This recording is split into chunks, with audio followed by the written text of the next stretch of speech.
it was their fathers down to Abraham that God promised that I will take you to a land where you have rest. I will take you to a land where that flows with milk and honey. But do you know that all these people, according to Hebrews chapter 11, verse 42, the Bible spelled it out from verse 32 to 42, that these people actually obtained the promise, but they did not enter the promise.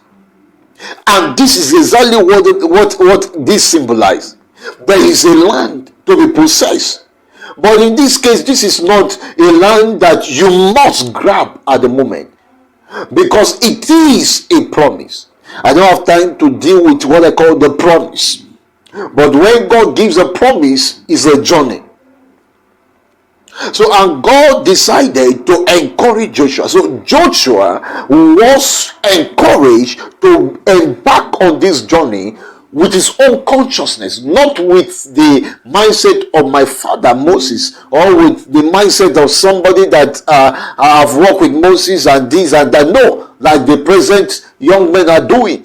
See, God of my father will go with me. And no. God decided to cut out a new fresh encounter covenant with Joshua in order that what he promised the fathers of the children of Israel might be established.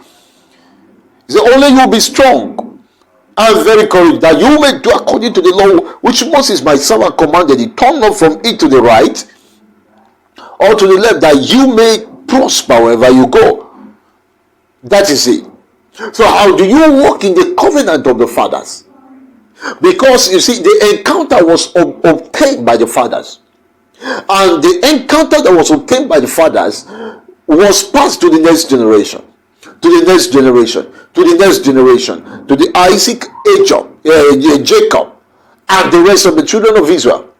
But you see, as long as that covenant is not sustained, because covenant need to be renewed, every generation need to renew their own covenant of how their fathers walked with God.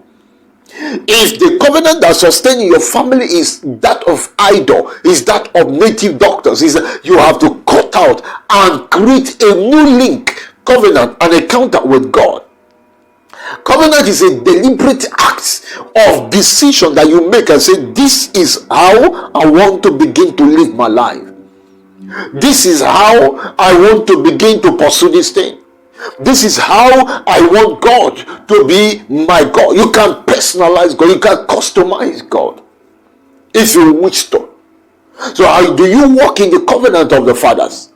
Is to follow the line and the trend of promise that has been offered to your lineage. Many people talk about family curses and family spell, this and that. I want to say that there is family blessing. There are promises. There is somebody in your family that's ever got a covenant with God, and that covenant is on the positive part. Then maybe there was a time your father fell in love with God when he was young. He fell in love with God.